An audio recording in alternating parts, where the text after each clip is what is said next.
Então, o que faz com que a vaidade extrema, sabe, aquela necessidade desesperada por aplausos, por atenção constante, seja considerada infinitamente menos perigosa do que a pura arrogância silenciosa? É uma ótima pergunta para a gente começar. Pois é. Hoje o nosso mergulho nas fontes vai direto para um dos textos mais instigantes sobre moralidade, que foi escrito por C.S. Lewis. E olha, a nossa missão aqui não é fazer um estudo teológico tradicional, maçante.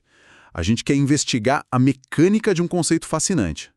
A engenharia da coisa toda. Exato. Porque o orgulho, com um maiúsculo mesmo, ou a presunção, não é descrito só como tipo um traço ruim de personalidade. Ele é classificado literalmente como o mal supremo. O pecado capital absoluto que faz vícios como, sei lá, a avareza ou a raiva parecerem quase inofensivos. É um ponto de partida bem provocativo, né? E o que a fonte faz nesse material é calibrar nossa expectativa logo de cara. Ele não está listando regrinhas de etiqueta moral. Tá longe disso, né? Muito longe. Ele está expondo a engenharia do ego humano na camada mais fundamental. É como se ele pegasse um bisturi, sabe? E mostrasse como esse mecanismo nos sabota diariamente de um jeito que a gente mal percebe. E é engraçado porque normalmente quando a gente fala sobre um diagnóstico, existe uma certa expectativa de precisão matemática. Tipo, alguém quebra o braço, tira um raio-x, mostra aquela linha branca no osso. Sim, o médico aponta e fala, tá aqui o problema. Isso, é super objetivo. Mas quando a gente dá um passo para dentro do mundo da nossa própria consciência, da natureza humana, essa máquina de raio-x parece que entra em curto-circuito. A clareza simplesmente desaparece. Desaparece, porque nós adoramos que as coisas sejam visíveis e fáceis de categorizar nos outros, né? Mas a gente é mestre mesmo, em criar pontos cegos para nós mesmos. Com certeza. E é por isso que essa análise é tipo um divisor de águas para qualquer pessoa que busca autoconhecimento. O texto descreve o orgulho como um câncer espiritual invisível. Nossa, câncer espiritual é forte. É muito forte. Porque, pensa bem, é o único defeito que absolutamente todo mundo abomina quando vê numa outra pessoa, mas que quase ninguém consegue enxergar quando olha para o próprio espelho. E para não ficar só nessa abstração toda, a fonte entrega para a gente uma ferramenta bem prática. É um teste de autodiagnóstico que, confesso, é um pouco doloroso de aplicar, viu? Dói bastante, eu diria. E o mais interessante é que não tem nada a ver com olhar para o próprio currículo ou para as próprias conquistas, nem para a conta bancária. Exato. A genialidade desse teste está justamente em mudar o foco. A forma mais fácil e eficaz de medir o nosso próprio orgulho não é catalogar o que a gente já fez de bom, é observar a nossa reação diante do orgulho dos outros. O termômetro é a irritação, então. Exatamente, a irritação. O quanto incomoda ser ignorado numa roda de conversa. O quanto alguém ferve por dentro ao perceber que estão sendo condescendentes com ela. Ou quando alguém está simplesmente se exibindo no mesmo ambiente, sabe? Sei, aquela pessoa que fala alto e quer dominar a mesa. Isso. E quanto mais forte for a sua repulsa ou a raiva diante do brilho ou da arrogância do outro, maior é o orgulho dentro de quem está ali observando. Tem aquele ditado velho que o texto ilustra bem, de que dois bicudos não se bicam, né? Clássico. E isso me fez pensar, a luxúria ou a ganância também causam conflitos. Pessoas brigam por dinheiro o tempo todo, se matam por isso. Então, o que torna a competição do orgulho fundamentalmente diferente da competição por outros recursos? Essa é a distinção anatômica principal que o autor faz entre o orgulho e os outros vícios.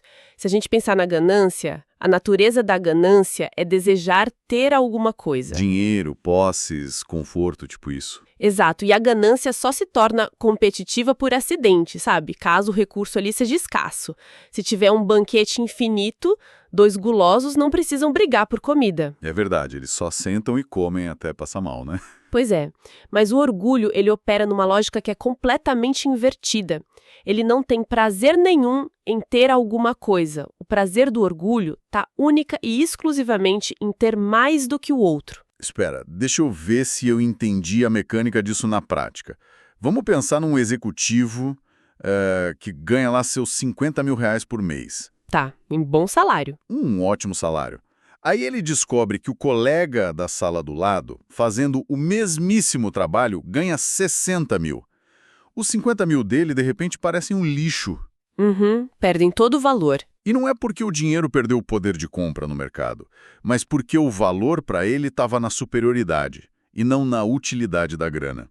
É como se, tipo, a gente tivesse numa corrida de atletismo onde a linha de chegada não importa. A paisagem não importa. Exato, a própria velocidade é irrelevante. A única coisa que interessa para o corredor é olhar para o lado e garantir que o outro cara está ficando para trás.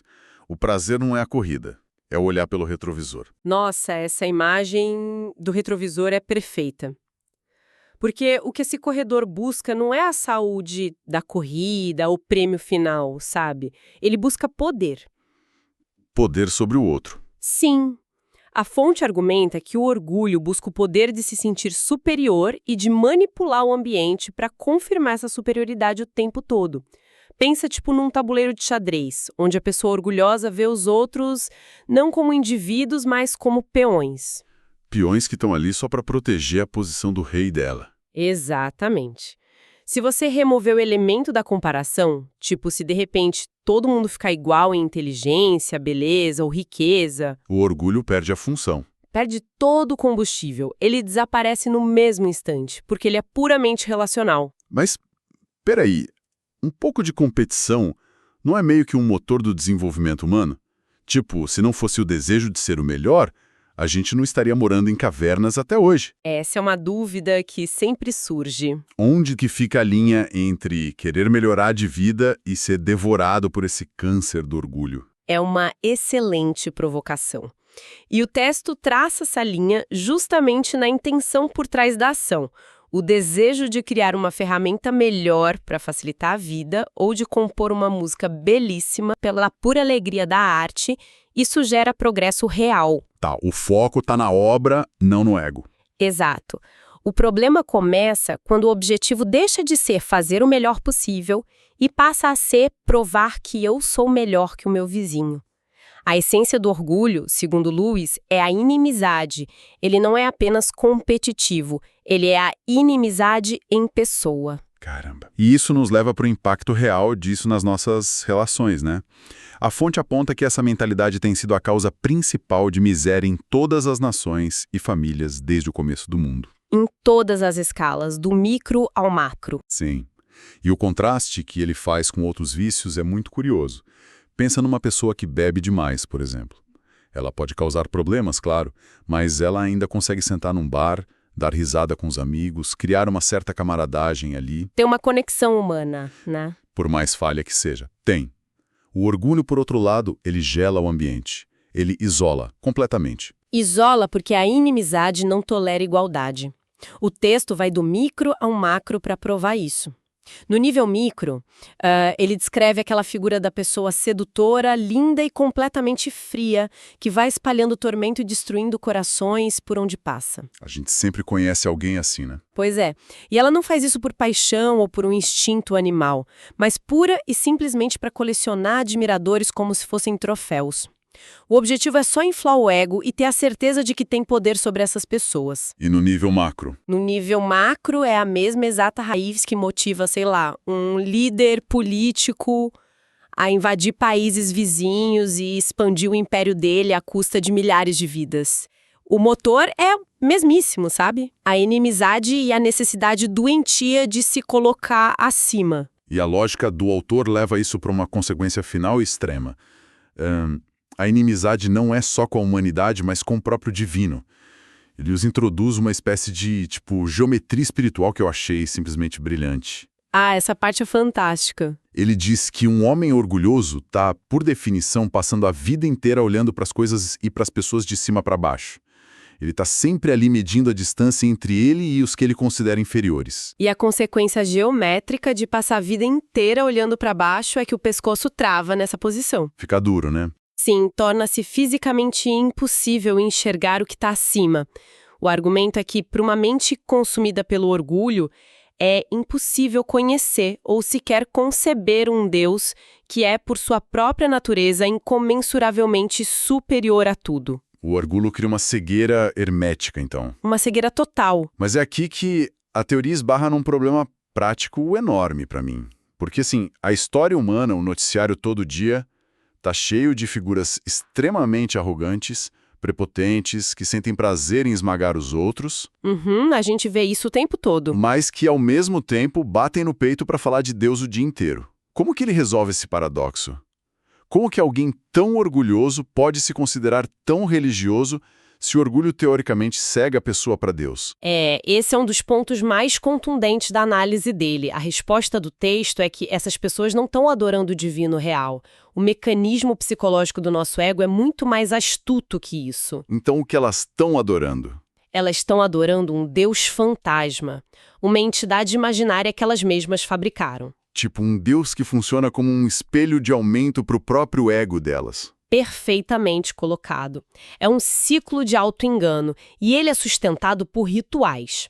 Então elas podem ajoelhar, baixar a cabeça, dizer que não são nada nas orações. Pagando aquele pedágio, né? Exato, pagando o que o autor chama de uns tostões de falsa humildade.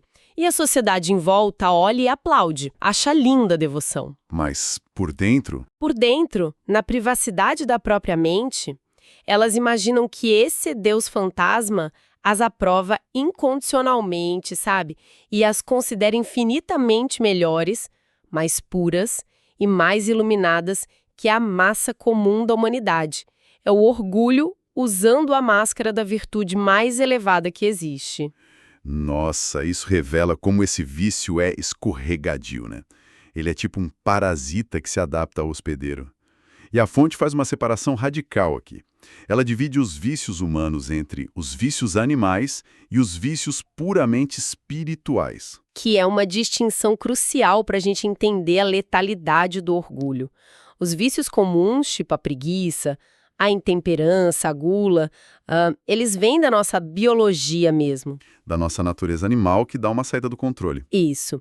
Mas o orgulho não tem absolutamente nada a ver com o corpo. Segundo o texto, ele vem diretamente do inferno, falando metaforicamente sobre a origem do mal puramente espiritual, sabe? Uhum. E justamente por operar nesse reino do intelecto e do espírito, ele é muito mais destrutivo e refinado. E tão refinado que ele nos engana ao propor umas trocas desastrosas. O autor diz que forças malignas literalmente dão risada quando nós usamos o orgulho para vencer falhas menores. Dão gargalhadas. A imagem que me vem à cabeça lendo a fonte é tipo a de um professor que pede a paciência com um aluno bagunceiro. Tá, e o que ele faz? Aí ele decide apelar para o ego do moleque. O professor vira e diz: você não tem um mínimo de dignidade. Não vê que está se comportando como o resto dessa classe desordenada? Você é melhor que isso. Nossa, clássico! Aí o aluno senta, arruma a postura, para de fazer barulho simplesmente por se achar subitamente superior aos coleguinhas. E todo mundo na sala acha que a moralidade do garoto melhorou. Terminal. O comportamento externo dele foi domesticado, sim, mas a semente da arrogância fria foi plantada ali. Exato. O texto usa uma metáfora muito visceral para explicar isso. É como curar frieiras no pé, aceitando receber um câncer em troca. Essa metáfora das frieiras é genial para mim. Porque, pensa, frieira coça, incomoda, faz a pessoa mancar e todo mundo vê que tem alguma coisa errada. É esteticamente feio. A gula, a bebedeira, a explosão de raiva, elas são feias e públicas. Sim. Mas o câncer é silencioso, ele não grita. O orgulho é esse câncer que vai corroendo por dentro a capacidade de amar, de sentir empatia, de ter bom senso. E faz tudo isso enquanto a pessoa parece ser um cidadão modelo, polido e super comportadinho por fora. E o fato dele operar debaixo dessa capa de respeitabilidade é exatamente o que o torna tão difícil de extirpar da gente. Mas, para não deixar quem está acompanhando a gente num estado de paranoia constante, achando que tudo é orgulho, é bom a gente fazer esse parêntese. sim, é super importante mencionar o cuidado imenso que a fonte tem em isolar o que não é orgulho. Tem muito comportamento natural que a gente confunde. Sentir prazer em ser elogiado, por exemplo. Ah, que alívio gigantesco ouvir isso. Porque, convenhamos, todo ser humano normal gosta de reconhecimento, né? E o texto garante que não tem mal nenhum nisso. A mecânica do elogio saudável funciona mais ou menos assim. Imagina uma criança que se esforçou muito num projeto da escola. Aí ela mostra para os pais e recebe um abraço e um "Nossa, a gente está muito orgulhoso de você". Ou, sei lá, um profissional que vira à noite resolvendo um problema e o chefe reconhece o mérito dele em público. Perfeito. Nesses casos, o que a gente sente não é o orgulho destrutivo, é a alegria genuína de ter agradado alguém que a gente ama, respeita ou admira. O foco, percebe, ainda está no relacionamento com o outro. Entendi. E qual é o limite perigoso, então? O limite perigoso só é cruzado quando o pensamento interno muda de "puxa, fico feliz em ter correspondido à expectativa deles" para "vejam só, isso prova que eu sou uma pessoa de uma estirpe muito superior". A mudança está na contemplação de si mesmo, não no ato em si. Mas se existe um espectro do orgulho, a análise chega a uma conclusão que, olha, vira de cabeça para baixo o que a maioria de nós entende sobre o tema. Vira totalmente. Se a gente pedir para qualquer pessoa desenhar a figura mais orgulhosa do mundo, provavelmente vão descrever aquela pessoa insuportável, desesperada por atenção, que fala alto sobre si mesma, que fica mendigando aplauso. Aquele estereótipo clássico do influenciador digital viciado na própria imagem, né? Exatamente esse. Mas o texto diz que essa figura, a pessoa extremamente vaidosa, sofre do tipo menos pior de orgulho. Ele chama de um orgulho quase infantil. Como que isso faz sentido? Faz sentido quando a gente analisa a vulnerabilidade que existe na vaidade. O vaidoso é, sim, exaustivo e carente, mas ele ainda é profundamente humano. Sabe por quê? Por quê? Porque a opinião dos outros tem um valor absurdo para ele. O combustível dele depende de quem o cerca. Ao querer ser admirado, ele está demonstrando que ele ainda se importa com a humanidade ao redor dele. Existe uma conexão ali, mesmo que seja doentia e egocêntrica. Ele precisa da plateia. A vaidade é meio que um pedido de socorro com um megafone, então. E isso revela que o verdadeiro vilão da história é outro. O orgulho obscuro, frio e absoluto, que é o que o autor descreve, pertence àquela pessoa que se considera tão monumentalmente superior que a opinião das outras pessoas não vale nem o ar que elas respiram. Caramba! Ela não quer o seu aplauso porque na cabeça dela o seu aplauso não tem valor absolutamente nenhum.